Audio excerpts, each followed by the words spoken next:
Hello, and welcome to the Hoopball DFS Today podcast. I am your host, Mike Apatra, joining you for this wonderful January 17th slate. It's a nice Sunday. We got two slates to talk about. Nice little early two-game card. Nice little four-game card to round out our evening. Some good fun to be had, nonetheless. So we're gonna get into these games relatively quickly. It won't be a long podcast. I'm running solo. Generally able to get through these little smaller ones pretty quick as it is. So we'll give a quick shout out to our presenting sponsors before we jump into anything. MyBookie.ag, and I tell everybody, ever since I started this podcast, I always get asked for betting tips. Who am I playing? Is it going to be the Lakers? Is it going to be Clippers? Today, if you ask me, maybe I would have said Packers.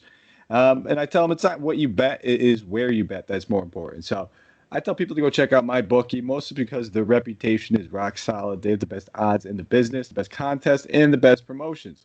They're the only place I trust to handle my NBA-related bets, the only sportsbook guaranteed to give me the best lines for all of these wonderful NFL playoff games, and every single regular season game for basketball as well. And you know me, I don't give that stamp of approval out very easily. You have to earn it, and you have to be the best at what you do to earn it. And my bookie does that pure and simple. So it's simple. Go use that promo code HOOPBALL, HOOPBALL, when you sign up, and you'll get 50% of your deposit matched up to $1,000. So you put in $1,000, they give you $500 free dollars to play with. So check it out, guys. Go over there, use that promo code HOOPBALL. And then while you're at it, speaking of promo codes, check out Manscaped, guys. Go over there, get their perfect package kit, get that lawnmower 3.0, get the weed whacker, you get the body wash, you get the conditioner, you get the traveling case, the nice fit boxers, you get the whole kit and caboodle. Just use that promo code HOOPBALL20, HOOPBALL20, and you'll get 20% off, plus free shipping on all and every product you get from Manscaped. So guys, promo code HOOPBALL20, HOOPBALL20. Makes a great gift for others. Or hey, listen, if you're just looking for an upgrade in the little cleanliness department and maybe in your bathroom drawer, or whatever it may be, it makes total sense to check out Manscaped. Their products are fantastic. I personally just love the fact that they're all waterproof and they charge very quickly, and the charge lasts. So you get a good charge out of that thing. Nonetheless, let's jump right into everything. Early slate, 2 games, starts at 1 p.m. Eastern Standard Time. We have the New York Knicks taking on the Boston Celtics. So, as far as an injury report for the Celtics, Carson Edwards, Romeo Langford, Jason Tatum, Robert Williams, all ruled out. Kemba Walker, Daniel Tice, Taco Fall, questionable. So Kemba making his way back from that knee soreness that kept him out all season so far. One would expect that he slowly kind of worked his way back into things and wouldn't be just coming out here playing 30 minutes. Nonetheless, keep an eye on it. For the Knicks, Alec Burks is doubtful. Frank Ntilikina is out, while Nerlens Noel and Mitchell Robinson, both their big men, are probable. So we'll start off with this Knicks team, the away team in this one. Knicks playing relatively good basketball this season. There's nothing you can complain about. Lost that tight one to the Cleveland. That's one of the games that we had kind of expected to win, where they, beat a couple teams that they probably shouldn't have. Nonetheless, we'll start at the top with Julius Randle. It's hard to ignore him anymore. He's not a guy that I've had too many shares of all season long, and I buy into him at this point. At 9,200, 2-game slate, is he the most expensive guy I want to spend up on? Absolutely not. We'll talk about 2 guys, one guy in that later game and one guy on the other side of the ball that have my interest a little bit more, but he's still my favorite Knick nonetheless. Looking at some of these other guys on the wing, quickly he's going to be a popular option. I expect him to be pretty chalky, especially on a 2-game slate. Played 28 minutes in that last one, took 17 shot attempts. And listen, the guy's been taking triple-digit shot attempts over the past 3 games, 20-plus minutes in all of them, and he's only 4,100. I'm not going to argue with the play at all. I think he's very much in play. I think he's rock solid. And if you wanted to fade him, it's simply on the ownership standpoint. The only other guy I'd probably be looking at might be like a guy like Reggie Bullock, and that would be the guy I'd fade him on the ownership standpoint for. 3,900. Should continue to start, play 30-plus minutes. He's not going to do much outside of, a couple rebounds and a 3 or 2. But he's there if you need him, and the price isn't terrible. So, moving on. Boston side of the ball. Jaylen Brown, 8,900. That is the guy I was talking about. when you don't want to pay that 9,200 and you'd rather just spend the 80, 89 on Jaylen Brown, it makes sense. So, uh, I would say Randall's probably safer. Definitely a better cash game play. Brown makes more sense, and from a position eligibility standpoint, makes more sense at 8,900. Looking at the front court, I think that's somewhere else I can get a little bit of love. Tristan Thompson should continue to start, should continue to play pretty decent minutes. Played 20 in that last one. He's 5K. We know the Knicks play pretty big. So I expect them to see some decent run, especially if we see Daniel Tice is not able to play. And then Grant Williams started alongside of him in that last one. He played 23 minutes as well, only put up 4.5 DK points, but near minimum salary. So, we have some options where if you wanted to try to throw Randall, a Jaylen Brown, and a Luka all in one lineup, you can get away with it. Not going to be the prettiest, but you can do it. And that's probably it for me. I'm not going to be playing anybody else of, maybe the Pritchards or anybody else. I'll just keep it with these main guys that will be in the starting lineup. Next game, Chicago Bulls traveling to Dallas. Take on my Mavericks. As far as this game goes, injury report. The Bulls, Devin Dotson, Chandler Hutchinson, Luke Cornett, Tomas Satoransky, all out. Otto Porter Jr. and Garrett Temple, both being listed as probable. For the Mavericks, Dorian Finney-Smith, Maxi Kleber, Dwight Powell, Josh Richardson, all out. Tim Hardaway Jr. questionable. Jalen Brunson, questionable. And then Kristaps is probable. So I'm going to keep this easy. Just play Luka. Just play Luka. Hey, it's a 2-game slate. He's 11,200. I don't care about the price tag. He's playing the Chicago Bulls, who play no defense. Bottom 3 defense in the league. Just play Luka. Cash, GPP, whatever it is, don't get cute. Just play Luka. That's it. That's all I got for you. Not playing Kristaps at 84. I get the minutes are starting to get back up there. He's taking a ton of shot attempts. I don't hate the call. 8,400 is a little too expensive for a guy that's not completely back in shape or got the rust all worked off yet. Willie Cauley-Stein, price is up there at 53 now. Wouldn't hate it. Don't love it. He's in play. It's not the best play, in my opinion. And then other than that, maybe look at a little James Johnson at 46. That doesn't crush it either. Looking at the Chicago side of things, Zach LaVine, almost touching 10K, is impossible for me to play. He's paying it off. I get it. I'm not expecting 40 minutes and 42 minutes from every single game like those last two. So I'll let somebody else eat that price tag. I'll take a pass at 97. If anything, I might prefer Kobe White at 77, but I just think both those guys are a little bit too expensive. Dallas's defense has been elite this season as well. Much, much improved. I'm not playing either one of these backcourt guys right now as I'm rolling into things. If anything, I'd look at the front court between Markkanen or Wendell Carter Jr. And just maybe take a stab at that. That's it though for me. I'm not completely in love with this side of the ball. I kind of gave you my my take on this. It may end up being stars and scrubs where I just try to load up on some 50-point type guys, and then hope my value gets me 20. Let's move on to the next slate. 2 games down. Just like that. Just like that. Cruising. 8 minutes in, and we are working to the main slate. 7 p.m. Eastern Standard Time, this game starts. Philadelphia 76ers taking on the Oklahoma City Thunder. For the Thunder, Trevor Ariza, Al Horford, Ty Jerome, all ruled out already. For the Sixers, we do not have the injury report. They played tonight, and that is exactly why we don't have it, and that's probably exactly why we do not have. Oh, we do. 218.5 game total. Philly favored by 3. And I apologize, I did not say the game totals for the 2 previous games. For the Boston-New York game, 211.5, 7.5 for Boston, 226.5 in the Chicago-Dallas game, Dallas being favored by 7. But this one, 218.5, Philly favored by 3. So we know that Joel Embiid's already ruled out. He's missing the next 2 games minimum, one being today, this one being tomorrow. So there's a lot to look at. There's got to be a lot to like. OKC, we like to kind of attack this defense. It's not one that we're necessarily scared of. And I think that the top 3 guys are all very much in play. Between Ben Simmons, Tobias Harris, Shake Milton. The price on Shake starting to travel up there, almost at 6K. He was 52 today, but still doesn't completely scare me off, especially on a 4-game slate. Tobias Harris, 78. That's where he should be. I don't love it, but that's where he should be. And 86 for Ben Simmons. He's a triple-double threat every single time Embiid's off the floor. So I can look at all 3 of these guys with confidence. Same thing with Dwight Howard. Played great today. Blocks and rebounds should continue to be there for him. So I don't mind looking at some Howard. Well, Tony Bradley struggled a little bit, but it's a second half of a back-to-back, so it wouldn't shock me if Howard plays a few less minutes. Not keen on getting a ton of Bradley, but I don't mind him either. Looking at the OKC side of the ball, though, things are a little different over here. Shai Gilgeous up to 83. I was all over him in that last one. Why? Oh, wait, they're playing the Bulls. Play Luka again. Sorry. Getting away from myself. Nonetheless, 8,300. It's a fair price tag. Don't love it. Don't hate it. Not something I'm gravitating towards. Not expecting a game like he just had. Nonetheless, I think we have some better options that we'll get to and that we will talk about. So I think I'll take a pass on him. Looking at Bazley at 57. Solid price tag for a guy that's pretty much GPP only right now. Very up and down.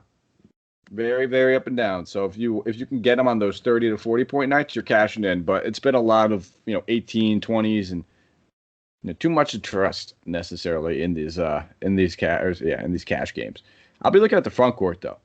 Isaiah Roby without Al Horford should continue to start. He's playing 24 and 26 minutes in the two games without him. Put up at least 24 DK points in both of them. Bang on value, cash value. A little bit of tournament upside, so I don't hate it there. So we can go to him as well. And if you want to look at Pochevsky, don't mind it, but Roby's just the much, much safer option. So that's it for me. I don't mind a little bit of Bazley, and I'll be playing some Roby. Probably not going to go chasing a Lou Dort game either. I just feel like that's fool's gold. Excuse me while I take a quick drink of water. All right. Let's jump right back into this. That's the only bad part when you're going solo dolo on these shows. No one to talk so I can get my air and water breaks. But nonetheless, Utah Jazz traveling to Denver. Take on these old Nuggets. Michael Porter Jr. ruled out. Greg Whittington ruled out for the Jazz. Joe Ingles, Juwan Morgan both ruled out. Derek Favors considered probable. Game total, 219.5. Denver being favored by 1. To look at Utah Jazz, Donovan Mitchell playing great. Over the last 4 games, he's shooting over 50% from the field and 3. Now, with that being said, he's up to 8,500, and I'm not playing him in this matchup. Don't hate it. Don't love it. Just don't love that price tag. Conley and Gobert seem like they're priced appropriately, and there's just not a lot of juice on that bone for me. I do prefer Conley if I were to play anybody like in that Conley or Mitchell range. I prefer Conley. I don't hate this matchup for Gobert. I also don't love it. There's not a ton of center options that we're going to be crazy interested in if you're not spending up. So maybe if you're looking at that mid-tier, he makes a little bit more sense and falls into that one. Outside of that, I'm probably going to be looking to go more in this mid-range. Your Royce O'Neals and your Bogdanovics. If I'm looking at anybody over here on Utah. It's just one of these games that's going to be hard fought and tough. I expect it to be a little bit closer. They're going to need a little bit of a punch from somewhere that they're not used to getting it. And that's basically Bogdanovic's stick. He has these games every 3 or 4 games where he gets hot, and he can win you some money on those ones. And same thing with Royce O'Neal. I'd continue to expect him to play 30-plus minutes, and he just needs a couple of rebounds and steals to fall his way, and all of a sudden he's paying off that price tag. So I don't mind them. They're not my favorite plays, but I don't think I have any real favorite plays on this Utah side. Looking over at Denver, Joker coming in at 11-2. Most expensive guy on the slate. Not of the day. He's tied with Luka for that. Nonetheless, it's a doozy of a matchup. Going against Rudy Gobert. It never really struggled against Rudy, though. That's the thing. So I do like him. I do very much think he's in play. I'm hoping this Jazz matchup kind of scares people off of him slightly. Because it's just simple. If you're not spending up in that last game, you're not spending up in this one on him. Who are you spending up on? Looking at Will Barton at 6K, he's another option. Banging smack dab value most nights when we just see, no Michael Porter Jr. You're looking at a floor of about 25, 26. And he can get you upwards anywhere between 30 to 34, 35. So I don't mind him at 6K. I think that he is very much in play. Looking at a guy like Gary Harris at 4,500, no thank you. Minutes should continue to be there. He's playing well over the past 2 games. It's just not something I could trust. If you wanted to take a stab at him in tournaments, sure. And it's kind of the same thing with Jamal Murray. I just don't play Jamal Murray very often. He's very scoring reliant. He has his games once in a while like that last one where it's 9 rebounds, 6 assists. But prior to that, in 3 straight games, the most the dude has had was 12 total rebounds and assists added up. in 3 games combined. So I'm not banking on that happening again either. So I'll probably take a hard pass on him. Really just Jokic for me. And then maybe a little stab at a Gary Harris or Will Barton here and there. Halfway through. Moving on to the 9 p.m. Eastern Standard Time game. New Orleans Pelicans traveling to Sacramento. Take on the Kings. For the Pelicans, Lonzo Ball has been ruled out. For the Kings, DeQuan Jeffries ruled out. Marvin Bagley questionable. Hassan Whiteside is questionable as well. 230.5 game total. This is going to be the highest one of this slate, with the Pelicans being favored by 2. It's a great matchup for the Pels. Between Brandon Ingram and Zion, these guys are priced up. 81 for Zion, 88 for Ingram. I like them both. If I had to pick one, push come to shove, I want to say I just feel safer with Ingram, but this, that discount of $700 going to Zion should be a great matchup for Zion. Even if Bagley plays, he struggles, does not play defense. I can't even say struggles playing defense. He doesn't play defense. So I think I'd probably lean more Zion. And then looking at who's going to kind of fill in for for Lonzo. Bledsoe played 20 minutes in that last one. Game got out of hand. He just didn't look that right. Kind of looked like he was struggling, like a guy that might have just had an eye infection. So I continue to expect him to start. Maybe he's a little bit better. Maybe we kind of hear some news on it. I would say just proceed with caution. He's not necessarily that lock-in cash play that you might think he is right off the rip. And then, we got to look at the guys like Nickeil Alexander-Walker, who earned himself another start, but only played 20 minutes. And that's the thing. Be careful chasing points.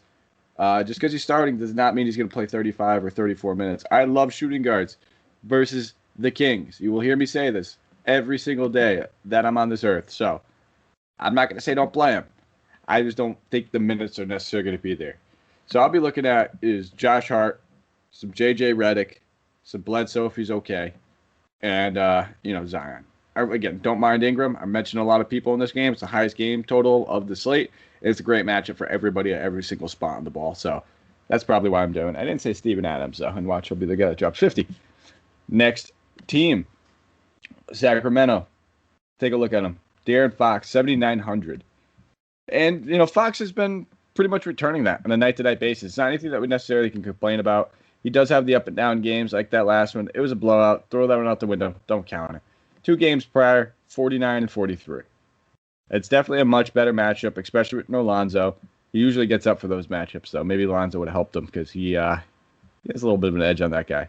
But I do like Fox in this matchup. 7,900, I think that's a fair price tag. Holmes at 67, he's another guy, especially if we see no Bagley, no Whiteside. All the center minutes are pretty much going to be up for Holmes. And I think the only other guy, we probably see maybe a little Woodward or Bleacher that might sneak in there here and there, but they wouldn't play enough to matter.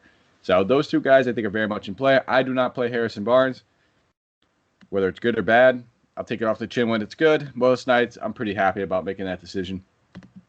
And then on Halliburton, kind of want to see that price tag drop a little bit. 64. Love the player, love the game, love the matchup. Just don't love the price tag. Not saying he won't beat that. I just don't love paying for it. Final game. This may be one of the quickest podcasts I think we've ever recorded. See, that's what happens when you just kick Santino off a show here and there. Things just go smooth. They go quick. Seamless transitions. You don't got to hear this guy. Nonetheless, Indiana Pacers traveling to L.A. take on the Clippers. Pacers have yet to submit their injury report. Still kind of waiting to hear back on some things. As we all heard today, the unfortunate news of Karis LeVert. During his physical, they found a mass on his kidney. So, shout out to his family, to Karis. Wish you nothing but the best. Obviously, this goes beyond basketball when it's this sort of thing. And we just hope that this dude can make the speediest recovery that he can possibly make, get back to normal and be back in health. And hopefully playing basketball again real soon. But again, take basketball out of the equation. Just get healthy, Karis. Wish you nothing but the best. And that's probably why we're kind of waiting here. There's on top of that and some other news, some COVID things. That might be the reason why we do not have their injury report just yet. For the Clippers, Lou Will is questionable. Game coming in at a 223 game total. Clippers being favored by 6 points in this one. Pacers, they're going to have some shoes to fill. You know, Karis LeVert was supposed to be stepping in for Oladipo and kind of taking that usage, taking some shot attempts. Those are going to be up for grabs now. Now, Jeremy Lamb is working his way back. He's pretty much been practicing in full all last week. They have not yet announced that he will return. He's also not necessarily on the injury report. Again, they don't have one, but would he be on it anyway? So keep your eye on that. If he does play, I wouldn't expect him, you know, guy hasn't played in a year. I wouldn't expect him to come out here and play 30 minutes. It'd probably be 18 to 20 to start, work himself up and all that. But there is still going to be some value that we could take a look at. The Holiday brothers between Aaron and Justin Holiday. Justin, 46, Aaron, 42. I would expect both these guys to play significant minutes. I like Aaron just a little bit more because if this game gets out of hand, he should still play. TJ McCollum at 3,700. He's also an excellent play. Could just rack up steals and assists. Pretty good in the boards, too. Put up 27.25 DK points in that last one in only 21 minutes on 3 shot attempts. So 8 assists, 5 boards, and 3 steals will help you get there. So I don't mind McConnell. They're just going to need extra ball handling. Once they got rid of Oladipo, that was pretty much writing on the wall. Outside of Brogdon, it's going to be McConnell. It's going to be Aaron Holiday doing a lot of that ball handling. So, and then, you know, I said it, Brogdon. Price tag's way up at 8,700. This is a tough matchup. It's, you know, the Clippers team defense is fantastic. This dude's going to have to shoulder a big load going forward. I don't love the play. I don't hate it. I wish he was a little cheaper, 84, and I would play him all day at that price tag. So, you know, it's a $300 difference between 84 and 87. So that's not enough for me to say I'm not playing him at all. But I'm definitely a little bit sour on him. I just want him to be a little bit cheaper. I'll have a couple of shares. Probably won't get to too much Miles Turner. And Sabonis at 10K. I've already talked about a couple of high-priced guys I might want to play. If I'm spending all the way up, it's going to be going up to Jokic. And if I'm kind of going in that mid-tier, I might hang out with some Ingram and some Zion and a couple of options over there. Maybe even a little Foxy Fox. Nonetheless, it's a great matchup. You should be able to be looking at 45 to 50 here, no problem. That's it. Not chasing Doug McDermott. All set over there. On the Clippers side of things, Kawhi Leonard, Paul George, these guys 97, 95 respectively. Paul George, you know, last season he absolutely torched the Pacers. He could easily do it again. They don't really have anybody that can defend him or Kawhi for that matter. Nonetheless, if I had to pick between these two guys, it would be Paul George in this matchup. With that being said, it's almost a coin flip. Probably won't be playing too much Serge Ibaka. If he was power forward eligible, I probably would. Patrick Beverley, he was out of that last game with personal issues. He's off the injury report. He looks like he's expected to play. Don't mind taking a look at him at 4,800. I wish he was a little cheaper, but he's back up to playing big minutes. Should be playing 30-plus minutes in this one. And Beverley can just trip and fall into these stats, and that means that we're not looking at Reggie Jackson anymore now that Beverley is back. Started in that last one. I mentioned him on the pod. Ended up being a rock-solid value play. 18 minutes, put up 24 DK points. But we can leave that alone. We do not need to touch that. Maybe we could take a little stab if Lou Will is out, I guess. Maybe. And that's it. Not chasing any Batum points right now. Just don't feel like it's necessary. Better upside guys are out there. And that's it. 23 minutes. Ran through 6 games really fast on the solo pod. If you have a quick moment and you want to give me a follow on Twitter, you can find me at Mike Apotria, MikeApotria. And then give us a thumbs up, a rate and review, subscribe, all those good stuff. You can find the podcast, Apple Podcasts, Stitcher, Spotify, iHeartRadio, YouTube, all over the place. It means the world to us when we get to see your guys' positive feedback in those reviews. A, lets us know that you're even listening to us, and B, lets us know that we're doing something right and what we can get better at. So we do really appreciate that, guys. So we will be back tomorrow. I'll be on with my main man, Brenton. Oh, actually, no. I think I'm running solo. We'll see. Brenton was under the weather last week. I'm going to have to check in on my good friend down there in the Down Under and make sure that he is good to go, or if he's still under the health and safety protocols at the moment, and if he will not be on the show. Nonetheless, I will be here, and I hope he could join me. I love talking to Brenton. Good guy. But thank you guys for listening. From everybody over here at Hoopball, stay safe, take care. Let's go crush some GPPs.